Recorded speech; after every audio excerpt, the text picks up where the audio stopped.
आज पूरे विस्तार से इसको समझने की कोशिश करेंगे, कैसे इस तरह के गलत प्रैक्टिसेस पर रोक लगेगी, इसको भी समझने की कोशिश करेंगे। और सिर्फ क्या एक ही ब्रांड के साथ ये है, या फिर पूरे मार्केट में जितने भी बड़े ब्रांड्स हैं या छोटे ब्रांड्स हैं, जिनको भी आप कहिए, चीज के नाम पर, और सिर्फ चीज ही क्यों, दूसरे प्रोडक्ट्स के नाम पर भी धोखाधड़ी चल रही है।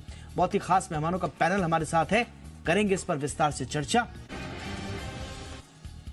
बहुत ही खास मेहमान इस वक्त हमारे साथ जुड़ रहे हैं। महेश जगड़े साहब है हमारे साथ, पूर्व एफडीए कमिश्नर महाराष्ट्र। बहुत बहुत स्वागत है जगड़े साहब। मैं महेश जगड़े जी आपके पास आना चाहूंगा। महेश जगड़े जी, कंप्लाई क्या किया है? कंप्लाई इन्होंने किया है कि नाम बदल दिया। अब नाम बदल देना क्या कंप्लाई हो गया? आप अगर चीज के नाम पर चीप वेजिटेबल ऑयल का प्रोडक्ट बना के बेच रहे हो, तो एक तो इन्फॉर्म डिसीजन भी लेने नहीं दे रहे हो आप कंज्यूमर को, और फिर आप जो है ये इस तरह का एक सब्स्टिट्यूट के रूप में इस्तेमाल कर रहे हैं। तो सर ये तो पूरी तरह से कंप्लाई नहीं हुआ। देखिए दीपक, ये बहुत अच्छी कार्रवाई है कि पब्लिक को, जो कंज्यूमर है, उनको जो बताया गया है वही बेचना जाना चाहिए। ऐसी 2006 का जो कानून आया है उसमें प्रावधान है। लेकिन इसमें ये जो कार्रवाई हुई है उसके मुझे ज्यादा डिटेल्स मालूम नहीं है, क्योंकि एक्चुअली क्या है। अभी देखिए दीपक, एक मानना देखना पड़ेगा कि ये जो प्रोडक्ट्स होते हैं और जो पूरे देश में चलते हैं या पूरे राज्य में चलते हैं, उनका प्रोडक्ट अप्रूवल वो एफएसएसएआई करता है, ना कि एफडीए करता है। और उसके ऊपर जो लेबल्स होते हैं, वो लेबल उनको अप्रूवल के बाद टाइम में वो लेबल उनको देना पड़ता है और लेबल वो अप्रूवल करते हैं। अभी उसमें 2-3 चीजें जरूरी होती है कि वो तो ट्रेडमार्क्स में वो तो कंप्लाई करते हैं, जरूरी होती है कि वो ट्रेडमार्क्स में वो तो कंप्लाई करते होंगे। लेकिन यहाँ पे जो होता है कि वो क्या चीज है और उसमें कौन से जो तत्व है, जो कि प्रोटीन्स है, कार्बोहाइड्रेट्स है, फैट है, मिनरल्स है, वो उनको दिखाना पड़ता है और वो पूरी तरह से उनका ब्यौरा देना पड़ता है। और कैलोरीफिक वैल्यू क्या है, उन्होंने जो कुछ करना है वो करते हैं। यानी इसका मतलब ऐसा नहीं कि अगर उन्होंने उसमें एनिमल चीज देना है, जो प्रोटीन्स उसमें आते हैं वो देना है, या वेजिटेबल देना है। अगर वो वेजिटेबल देता है तो कंज्यूमर ने देखना पड़ेगा कि हम वेजिटेबल खा रहे हैं, हमको नहीं खाना है ऐसा चीज तो नहीं खाएंगे, या सब्स्टिट्यूट खाएंगे या नहीं खाएंगे। तो वो कंपनी के ऊपर होता है कि उनको क्या देना है। लेकिन जिम्मेवारी कंपनी के ऊपर यह है कि उन्होंने जो प्रोडक्ट बेचा है उसका पूरा ब्यौरा वो लेबल के ऊपर आना चाहिए। अभी सिर्फ एक मैकडोनल्ड की बात है क्या? मैकडोनल्ड की बात नहीं है।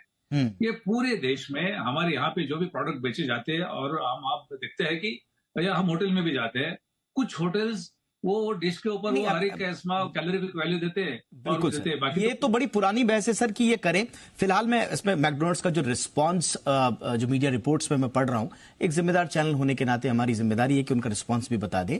जो मैं पढ़ पा रहा हूं, मैकडोनल्ड्स का रिस्पांस आया है, details about food items provided in the electronic order machine, also called self order machine and electronic display boards. तो ये कह रहे हैं कि साहब हमने पूरा डिटेल अब दे दिया है, लेकिन जो वायलेशन जो पाए गए हैं उनको मैं थोड़ा सा बता दूं। और जगड़े साहब ने एक इंपॉर्टेंट जो सवाल उठाया कि भाई इसके किस तरह के साइड इफेक्ट है, मैं वो भी पूछूंगा। लेकिन वायलेशन क्या क्या था कि जो चीज जो मेंशन था अलग अलग डिशों में, वो तो चीज था नहीं, वो कुछ और था। तो पहला तो ये वायलेशन है। दूसरा, जो चीज नगेट्स है, चीजी डिप है, ब्लूबेरी चीज केक है, तरह तरह की जो इस तरह के उत्पाद हैं, इस पे चीज एनालॉग्स हैं जो हमने अपनी रिपोर्ट में भी बताया। अच्छा, इसके अलावा देखिए और क्या क्या पता चला। आपने कुकिंग मीडियम के बारे में नहीं बताया कि ये बना किस चीज से है ना? ये आपका मिल्क फैट से बना है, वेजिटेबल फैट से बना है, ये भी आपने नहीं बताया। तो आपने इन्फॉर्म्ड डिसीजन लेने में मदद नहीं की है कंज्यूमर को। इसके अलावा जो कैलोरीफिक वैल्यूज हैं उनके बारे में भी आपने डिस्प्ले बोर्ड में नहीं लगाया। हालांकि कंपनी ये कह रही कि हमने बाद में लगाया, लेकिन पाया गया कि जब तक आप पे छापा मारा गया था तब तक नहीं पकड़ा गया। ये चीज नहीं थी। एफडीए की नजर आप पर है, सुधर जाइए। जगड़े साहब, बात ऐसे ही बनेगी या भय भिन्न होत न प्रीत, इसको अब आगे और चरितार्थ करना पड़ेगा? दीपक, मुझे लगता है कि ये डिबेट थोड़ा सा अलग तरीके से जा रहा है और इससे कंज्यूमर को ये नहीं लगना चाहिए कि अभी क्या हो रहा है करके। एक चीज ध्यान में रखना चाहिए कि ये जो अभी आप डालडा ये नाम ले रहे हैं, ये तो कोई, मुझे लगता है कि ये अप्रूव्ड है या जो कोई चीज है, जब तक इसके ऊपर एफएसएसएआई और फूड सेफ्टी कमिश्नर बैन नहीं लगाते हैं तब तक इसका इस्तेमाल हो सकता है। मैंने रिपीट किया इसको कि एफएसएसएआई से ये जो भी ये इस्तेमाल कर रहे थे चीज की जगह, वो अप्रूव्ड है, उसमें कोई इश्यू नहीं है। इश्यू ये है कि आप झूठ क्यों कह रहे हैं? मैं समझा, मैं आ रहा हूं, उस पर आ रहा हूं। सिर्फ बात एक ही है कि वो जो कंपनियां बोलती है कि हम ये बेच रहे हैं वही बेचना चाहिए, सिर्फ यही मामला है। बाकी तो उसमें कभी कल ऐसा हो सकता है कि जो नेचुरल चीज है, डेयरी चीज है, वो ज्यादा हार्मफुल है शरीर के लिए और ये कम हार्मफुल है। बहुत सारे ऐसे रिपोर्ट्स है, साइंटिफिक रिपोर्ट्स है कि वेजिटेबल जो अल्टरनेटिव है वो सेहत के लिए अच्छे है। तो मुझे लगता है उसमें नहीं जाना चाहिए। हम नहीं नहीं सर, कंज्यूमर को इतना ही बनाना सर, चाहिए। सर इसमें जनरलाइज करने की भी आवश्यकता नहीं है। मैं कहता हूं कि मुझे डालडा से एलर्जी है और मेरे को डॉक्टर ने कहा कि मुझे डालडा से एलर्जी है। मैं जाऊंगा मैकडोनल्ड्स के आउटलेट पे, मैं देखूंगा इसमें तो चीज लिखा है, डालडा नहीं लिखा है, मैं उसको खा लूंगा, मुझे एलर्जी है, मुझे रिएक्शन हो गया तो फिर जो आपने बताया है वही आपको बेचना है, वही आपको बेचना, नंबर 1। नंबर 2 और वेरी इंपॉर्टेंट, अभी हम हर एक चीज के पीछे भागेंगे क्या? आज मैकडॉनल्ड ने किया है, कल दूसरे किया है, फिर किसने किया है? तो ये कंज्यूमर और ये पूरा मीडिया इसके पीछे नहीं भाग सकता है। इसके लिए फूड सेफ्टी स्टैंडर्ड्स अथॉरिटी और फूड सेफ्टी कमिश्नर जो होते हैं उनके लिए कानून में प्रावधान है कि उन्होंने हर साल उनका ऑडिट रिपोर्ट मंगवाना है कि उन्होंने साल भर क्या कर किया है, कि उन्होंने सही में वो जो बोला था वही दिया है, वो उनके परचेसेस क्या है, परचेसेस रियल चीजें है क्या, वो फॉल्टी चीजें है, वो उसका और उसके ऊपर उनको जैसे कि इनकम टैक्स का ये स्क्रूटिनी होता है, वैसी स्क्रूटिनी करने का प्रावधान कानून में है। अगर वो रिटर्न्स नहीं भरते हैं तो उनको हर दिन जुर्माना है 100 रुपया का रिटर्न नहीं भरने के लिए।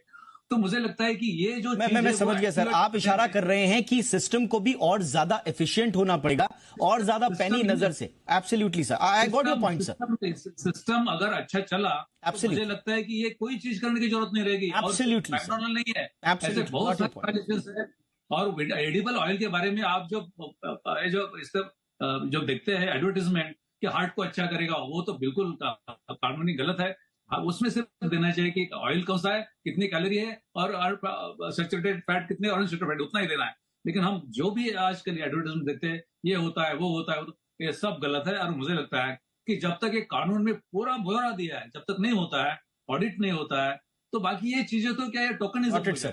मुझे लगता है कि इससे कोई फायदा होगा नहीं, इसके ऊपर सिर्फ डिबेट होते रहे। बिल्कुल सर, बिल्कुल सर, यानी कि सिस्टम को ज्यादा एफिशिएंट होने की भी आवश्यकता है। अभिमन्यु जी और उनकी टीम को और ज्यादा इस तरह के स्ट्रिंजेंट एक्शन लेने की आवश्यकता है। मॉनिटरिंग बहुत इंपॉर्टेंट, जो आप कह रहे हैं कि ऑडिट हो, लगातार हो, इनसे पूछा जाए कि आप क्या कह रहे हो, क्या बेच रहे हो, उनके ऑडिट्स भी लगातार हो, तो शायद बात और छनकर सामने आएगी। अगर आप कुछ ऐड करना चाहे कुछ सेकंड्स में।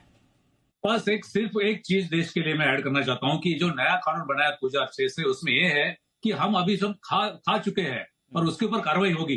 तो ये नहीं चलता है, हम डैमेज हो चुके हैं तो कार्रवाई नहीं, जो डैमेज ना हो उसके पहले ही कार्रवाई होनी चाहिए। ये कानून, ये प्रावधान है, तो उसका इम्प्लीमेंटेशन क्या फिर बाद में तो क्या पोस्टमार्टम जैसा हो जाता है। एब्सोल्युटली सर, एजेंसीज को प्रोएक्टिव होना पड़ेगा, कंज्यूमर को और ज्यादा अवेयर होना पड़ेगा, तब जाके शायद एक अकाउंटेबिलिटी का एक इकोसिस्टम हम बना पाएंगे। वरना इस तरह की छोटी छोटी कार्रवाई होने के बावजूद हालात नहीं सुधरेंगे। उम्मीद करते हैं बेहतर हालात